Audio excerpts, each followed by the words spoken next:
I'm glad for Pope Leo XIV. He sounds like a really decent guy, likely to fight against the smarmy, evil half-wits trying to take over the world. You know, folks like J.D. Vance. Today we're hearing about Leo's response to Vance. In February, Vance said, "There's a Christian concept that you love your family, and then you love your neighbor, and then you love your community, and then you love your fellow citizens, and then after that you prioritize the rest of the world." A lot of the far left has completely inverted that, he said. In response, the new pope said, J.D. Vance is wrong. Jesus doesn't ask us to rank our love for others. I hate to say it, I really do, but on the question of whether we have to rank our love, I side with Vance, not the new pope. Let me explain, and then you tell me what you think in the comments. What Jesus actually said is open to interpretation. And it may be different from what he did, as is with any human, even those who claim or are declared the Son of God. Set aside Vance's ridiculous cartoon-crazy caricature of far leftists as prioritizing the rest of the world over their families. Look at your behavior. Look at everyone's behavior. Do we rank or prioritize our love, or don't we? Should we prioritize it, or shouldn't we? I asked my Christian friends what Jesus represents to them. Does he represent loving everyone and everything, or loving the right, not the wrong people and things?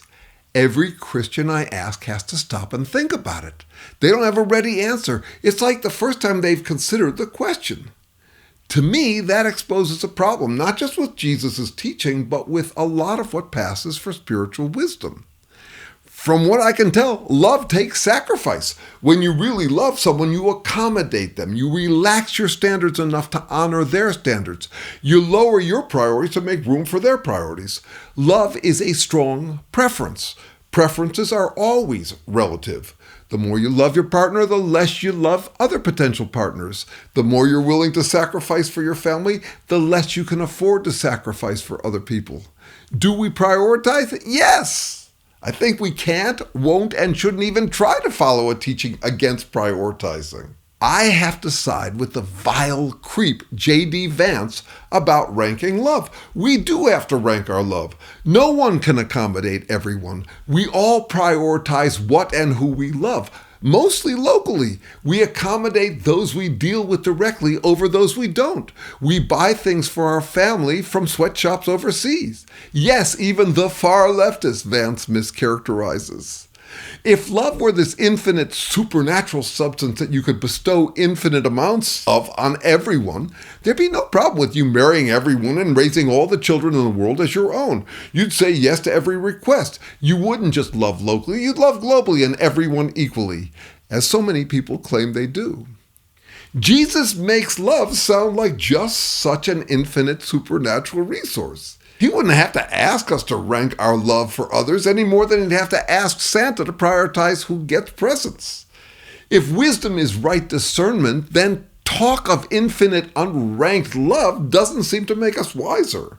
The word spirit comes from the same root as aspiration, breath, a seemingly supernatural, infinite, invisible stuff we rely on to stay alive. Spirit is a metaphor for that, like God's supernatural spirit breathed into matter to make us come alive. Never mind what it is or how he does it or how much of it he can deliver. Just assume it's infinite and feel spirited for being spiritual. If the Pope is right that Jesus said we shouldn't rank or prioritize love, then I have to say Jesus got it wrong. He didn't even walk his talk. He might say he loved the money changers when he cursed and drove them away, but that mangles the meaning of love.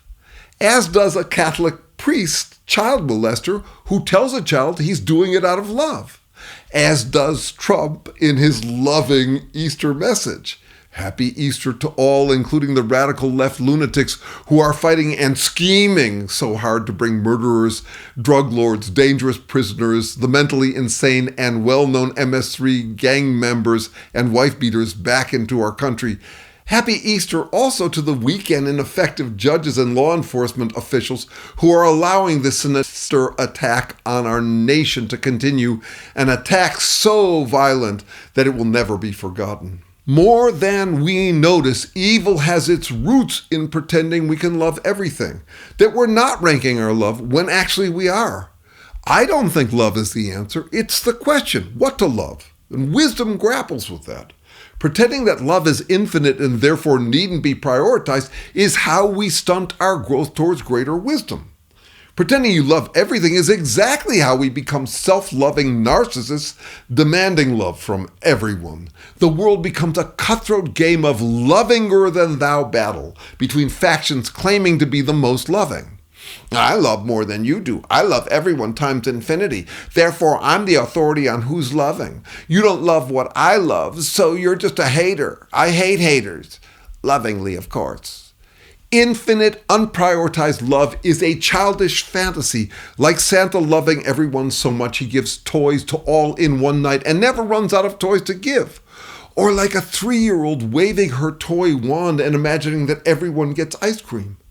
Why don't people grow out of such supernatural thinking? Because it feels so self-loving to claim that we love without judgment or discernment, and I'd argue without wisdom. Pretending we love everything without discernment is, to my mind, an unwise form of self-pleasuring best exercised in fiction, not reality. I'd love it if Christians would grow up and start to treat Jesus the way they treat Santa Claus.